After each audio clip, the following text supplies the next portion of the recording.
इसमें दूसरे रिस्क में आता है कि स्लो एजिंग होगी। आपकी जो एजिंग प्रोसेस है वो स्लो हो जाएगा। क्यों?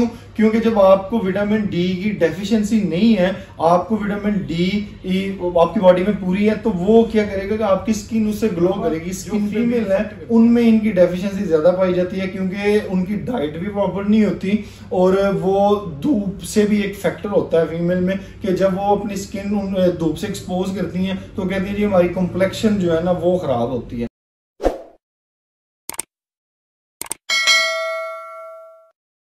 अस्सलाम वालेकुम, उम्मीद है आप सब लोग खैरियत से होंगे। मैं हूं डॉक्टर फरीद गुमन, आप देख रहे हैं यूट्यूब चैनल। आज की इस वीडियो में हम डिस्कस करने जा रहे हैं विटामिन डी। विटामिन डी की डेफिशिएंसी से कौन सी ऐसी चीजें हैं, कौन सी ऐसी रिस्क हैं जो आपकी बॉडी में रूनुमा होते हैं, और ये किस तरह हम इसको हासिल कर सकते हैं, नेचुरल सोर्सेज के कौन से हैं, और आप इसको कौन सी मेडिसिन के थ्रू अगर आपको इसकी डेफिशिएंसी है तो आप पूरा कर सकते हैं। तो सबसे पहले हम इसके नेचुरल सोर्स की तरफ आते हैं कि कौन से ऐसे नेचुरल सोर्स हैं जिसकी वजह से आप विटामिन डी जो है वो उसकी कमी को पूरा कर सकते हैं। सबसे बेसिक और बड़ा जो सोर्स है वो तो सनलाइट है। आप सनलाइट से एक्सपोज होंगे तो आपको विटामिन डी मिलेगा, और सबसे बड़ा सोर्स भी यही है और सबसे आसान तरीका भी यही है। तो उसके अलावा अगर आप देखें तो नेचुरल डाइट जो है आप उसके थ्रू ले सकते हैं, जिसमें विटामिन डी रिच डाइट जो होगी वो आप ले सकते हैं। तो वो डाइट में आपको सबसे पहले आएगा कि आप मिल्क ले सकते हैं, उसके बाद आप साल्मोन एक होती है वो ले सकते हैं, उसके बाद आप एग यॉक है वो ले सकते हैं। ये चीजें आप लेंगे, आपको विटामिन डी जो है वो आपकी बॉडी में जाएगा। ठीक है, उसके बाद मेडिसिन आती हैं। कौन सी ऐसी मेडिसिन हैं और कौन सी सूटेबल मेडिसिन हैं ऐसी जो मार्केट में आ रही हैं, आप लेके अपनी विटामिन डी की डेफिशिएंसी को पूरा कर सकते हैं। और मेडिसिन में आने से पहले आपको मैं रिस्क बता देता हूं कि जो आपकी बॉडी में इसकी डेफिशिएंसी की वजह से आ सकते हैं। तो सबसे पहले हम इसके ऊपर बात करते हैं कि ब्रिटल बोन्स होंगी। जिस पेशेंट में विटामिन डी की डेफिशिएंसी होगी उसमें ब्रिटल बोन्स होंगी, ऑस्टियोपोरोसिस हो जाएगा उसमें विटामिन डी की कमी की वजह से। उसके बाद आ जाता है कि वीकनेस ऑफ बोन्स, ये मसला हो 80 ईयर्स के दरमियान में, तो उनमें ये चीज होगी, विटामिन डी की डेफिशिएंसी होगी तो उनमें जो जॉइंट हिप पेन होगी और जॉइंट पेन होगी विटामिन डी की डेफिशिएंसी की वजह से। उसके बाद आप इसमें देखें कैंसर भी आ सकता है। कैंसर अब सुनने में तो बहुत डेंजरस वर्ड लगता है, लेकिन विटामिन डी की डेफिशिएंसी में ये आ सकता है। तो किस तरह के कैंसर है उसमें आपको लंग कैंसर हो सकता है, प्रोस्टेट हो सकता है, उसके बाद आपको ओवरियन कैंसर हो सकता है।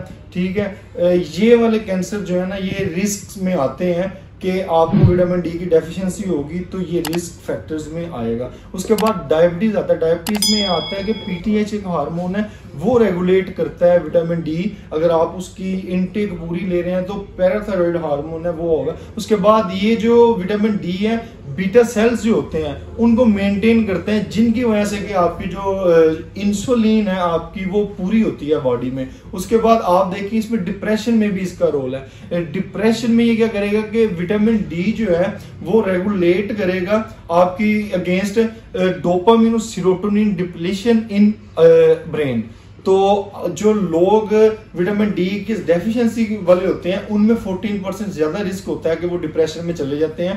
तो विटामिन डी जो है वो आपके मूड स्विंग्स को भी बेहतर करता है। उसके बाद आप देखें इसमें डायबिटीज हमने डिस्कस कर ली है। उसके बाद इम्यूनिटी आता है। इम्यूनिटी भी एक बड़ा फैक्टर है कि आपको अगर विटामिन डी की डेफिशिएंसी है तो इम्यूनिटी जो है आपकी वो कॉम्प्रोमाइज होगी। तो आपको विटामिन डी की डेफिशिएंसी है, ये सारे रिस्क इसमें आते हैं। इसमें दूसरे रिस्क में आता है कि स्लो एजिंग होगी। आपकी जो एजिंग प्रोसेस है वो स्लो हो जाएगा। क्यों? क्योंकि जब आपको विटामिन डी की डेफिशिएंसी नहीं है, आपको विटामिन डी आपकी बॉडी में पूरी है, तो वो क्या करेगा कि आपकी स्किन उससे ग्लो करेगी। स्किन पे भी इफेक्ट करता है। उसके बाद आपकी आईज पे भी, विजन पे भी ठीक रहता है। उसके बाद ईयर में भी आपको जो सुनाई देती है उसमें भी ये मसला नहीं करती। और उसके बाद आपका जो वेट मैनेजमेंट है उसमें भी मदद देती है। आपका जो मूड स्विंग्स है, मैंने पहले भी बताया कि मूड स्विंग्स भी इससे सही रहते हैं। क्यों? क्योंकि आपके जो डिप्रेशन है वो भी इससे इंटरलिंक है किसी ना किसी तरीके, चाहे डायरेक्टली है या इनडायरेक्टली है। तो आप ये सारे जो मैंने फैक्टर्स बताए हैं कि ये विटामिन डी की डेफिशिएंसी की वजह से ये फैक्टर्स आपकी बॉडी में आ सकते हैं। तो आपकी जो अब आता है कि मेडिसिन कौन सी ऐसी मार्केट में अवेलेबल है जो कि सूटेबल है, आप जिनको यूज करके आप विटामिन डी की डेफिशिएंसी पूरी कर सकते हैं। उससे पहले मैं आपको बता दूं कि इसकी जो डेली डोज है वो क्या है, 600 से 800 आईसो यूनिट्स जो है वो आप इसकी डेली जो रिकमेंडेड डोज है। हालांकि ये डोज जो है आम डाइट में नहीं ले रहे होते तो इसकी डेफिशिएंसी रहती है अमूमन। तो आपको मैं बताता हूं कि ये जो मार्केट में आती हैं, ये विटामिन डी में सनी डी स्टैट कैप्सूल है 2 लाख यूनिट वाला, एक ये आता है। उसके बाद इंड्रॉप डी के नाम से है, कैप्सूल फॉर्म में ये आता है। ये दोनों कैप्सूल फॉर्म मैंने आपको दिखाई है, इसमें इंजेक्शन फॉर्म भी काफी कॉमनली पाई जाती हैं। उनकी भी जो डोज है वो बिल्कुल सेम है। तो आप पे डिपेंड करता है कि आप इसको इंजेक्शन फॉर्म में लेना चाह रहे हैं या आप इसको कैप्सूल फॉर्म में लेना चाह रहे हैं। तो जिस तरह आपको प्रेफरेबली आप जो भी यूज करना चाहें वो ले सकते हैं, क्योंकि इसकी डोजेज तो सेम है। बस तरीकेकार है कि आप इसको ओरली जो इंजेक्शन है वो यूज कर सकते हैं, आप इसको इंजेक्ट भी कर सकते हैं। तो मेरा तो मशवरा यह है कि आप इसको दूध में आधा ग्लास दूध लें, उसमें डाल के उसको पी लें। तो डोज इसकी किस तरह है कि आप जो 18 साल से कम उम्र 12 साल से कम उम्र है उनको डॉक्टर की रिकमेंडेशन के मुताबिक यूज करना चाहिए। उसके बाद आप 12 से 18 साल के जो लोग हैं वो प्रिवेंशन के लिए इसको यूज कर सकते हैं। एक कैप्सूल आपने यूज करना है 6 हफ्ते के अंदर, और अगर उनको इसकी कमी है तो वो हर 2 हफ्ते बाद एक कैप्सूल यूज करें अप टू 6 वीक्स तक। तो इसके अलावा जो फीमेल है उनमें इनकी डेफिशिएंसी ज्यादा पाई जाती है, क्योंकि उनकी डाइट भी प्रॉपर नहीं होती और वो धूप से भी एक फैक्टर होता है फीमेल में कि जब वो अपनी स्किन धूप से एक्सपोज करती हैं तो कहती है जी हमारी कॉम्प्लेक्शन जो है ना वो खराब होती है।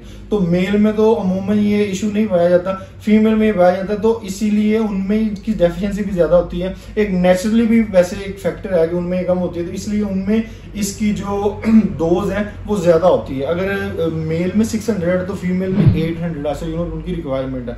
तो ये आप विटामिन डी की मैंने आपको बताई है, इंड्रॉप डी और सनी डी। इसके अलावा भी 2-3 कंपनीज बनाती हैं वो भी अच्छी हैं, तो वो भी आप ले सकते हैं। लेकिन अमूमन जो अगर आप किसी फार्मेसी पे जाएं तो आप इनमें से कोई एक यूज करें, ये आपकी जो डेफिशिएंसी है उसको पूरा करेगा और आपकी बॉडी इससे अच्छी रहेगी, आप एक्टिव रहेंगे इससे।